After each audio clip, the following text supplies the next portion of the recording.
Serious news right now. Boston Marathon bomber Jahar Tsarnaev ended his silence yesterday after being formally sentenced to death in federal court. The 21-year-old admitting he and his brother Tamerlan set off the two bombs in April 2013.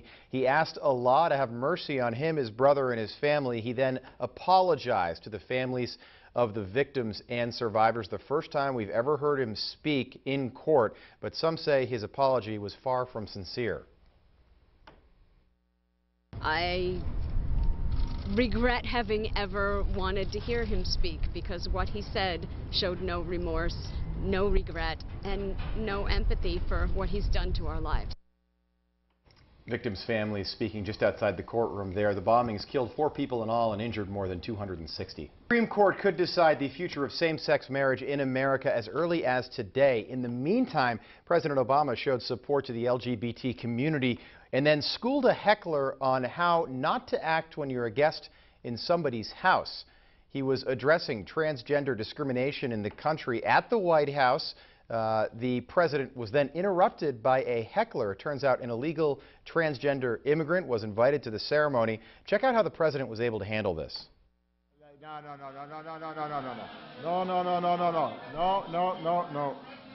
Hey. Yeah, listen, you're in my house. You can either stay and be quiet, or we'll have to take you out. All right. Can we have this person removed, please?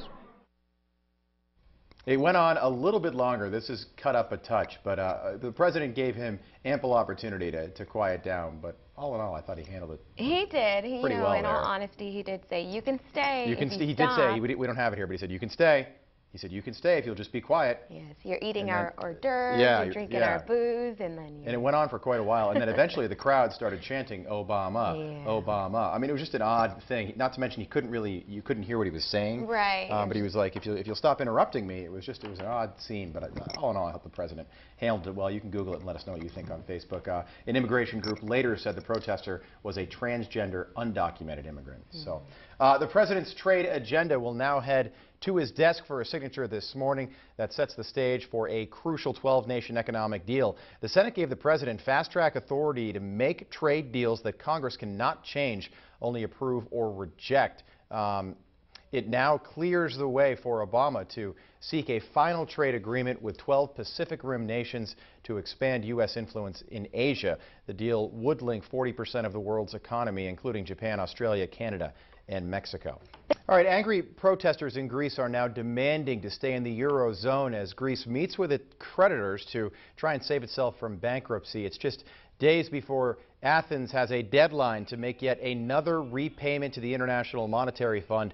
Greece's prime minister met with the main lending institutions under pressure to seal an agreement before facing other European Union leaders at a summit happening later today. There's talk that Greece could be taken off the euro altogether. He is also under pressure from Greek citizens already suffering from years of austerity measures to curb public spending.